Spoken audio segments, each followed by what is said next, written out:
कहानी का नाम नीलपंखी और 7 जादुई द्वीप।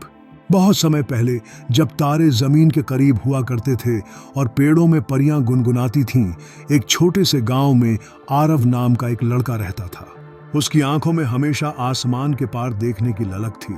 उसके दादा कहा करते थे, सच्चा जादू वहां होता है जहां दिल डर को पीछे छोड़ दे। एक दिन उसे गांव के पीछे की झील में एक रहस्यमय पंख मिला, नीला, चमकदार और हल्का जैसे हवा।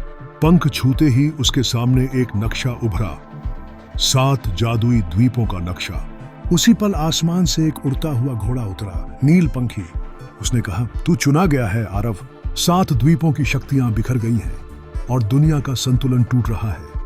आरव नीलपंखी पर सवार हुआ और शुरू हुआ अद्भुत सफर। पहला द्वीप, स्वप्नलोक, जहां हर पेड़ सपने दिखाता है, लेकिन अगर तुम डर जाओ तो हमेशा के लिए वहीं फंस जाते हो। दूसरा द्वीप, जल नगरी, जहां जलपरियां एक गीत में कैद हैं और उन्हें आजाद करना ही आगे बढ़ने की कुंजी है। तीसरा द्वीप, छाया द्वीप, जहां हर इंसान को अपनी ही परछाई से लड़ना होता है।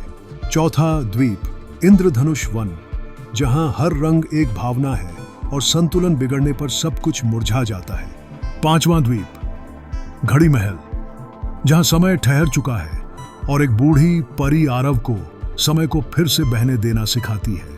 छठा द्वीप, शून्य नगर, जहां कुछ भी दिखाई नहीं देता लेकिन सब कुछ महसूस करना पड़ता है। सातवां द्वीप, प्रकाश का किला, जहां एक अंधकार सम्राट जादू की सारी रोशनी कैद किए बैठा था।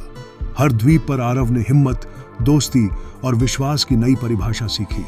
उसके साथ जुड़ते गए जीव, एक बोलता बंदर, एक सोने की चिड़िया और एक छोटी सी पत्थर की गुड़िया जिसमें आत्मा थी। अंत में जब वह काले सम्राट के सामने खड़ा हुआ तो उसने तलवार नहीं बल्कि दिल की रोशनी से युद्ध किया, और वो रोशनी इतनी तेज थी कि सम्राट का अंधकार खुद रोशनी में बदल गया। 7 द्वीप फिर से जीवित हो उठे। नीलपंखी ने कहा, तू सिर्फ एक लड़का नहीं बल्कि जागृत करने वाला है। जादू अब फिर से दुनिया में बह रहा है। आरव लौटा तो नहीं, लेकिन हर सुबह जब सूरज उगता है, नीलपंखी की एक हल्की सी परछाई आसमान में उड़ती दिखती है, याद दिलाते हुए कि जादू अब भी जिंदा है।